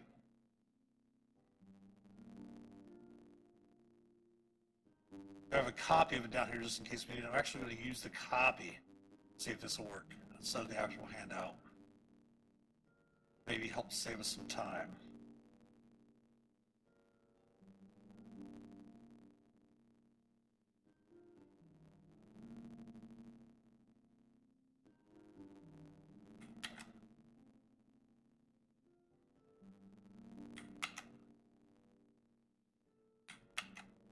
Nope. That's why if it's formatted correctly, you'll be able to type it and like basically copy and paste it in. It will copy in as just a complete paragraph where you can, because this is a table setup. But if it's not formatted properly, it will basically create columns of what's typed in there. So we know that won't help us there, so we're going to have to go through and do each line still one at a time, which is fine. Allows us more time to chat.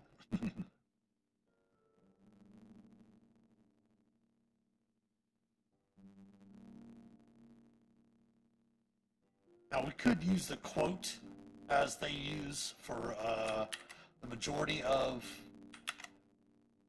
as Roll20 uses for the majority of their adventures. So like, for example, they're in, let's see, chapter 3, they're in the Shrine. So the box text, they'll use the quote for the box text. And then they'll use the tables for tables and such like that. I use the quotes for my sidebars. And then I'll just create a single row column table to create my box text.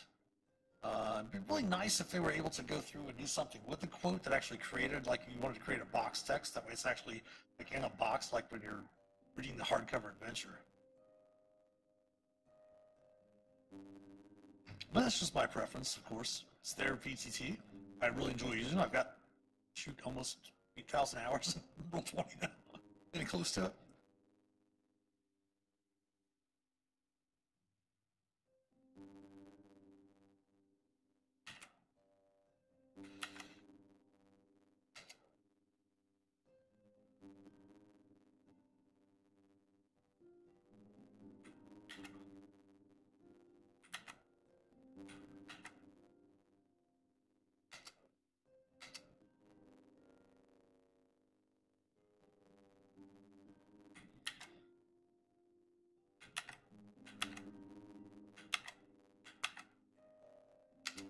I do appreciate everyone stopping by, though, and chatting. Normally, sitting here, since last week, I think it was the first, yeah, last week was the first week we went back to 7 p.m. Eastern. Normally we're at 2 p.m.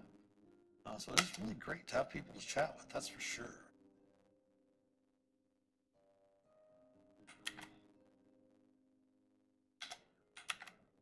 Otherwise, I'm just sitting here working on Roll20 stuff and hoping that someone maybe watched the VOD, or maybe watch it on when we put it up on YouTube to see, hey, here's some stuff you can do for Roll20. Here's some stuff you can do for BMDN.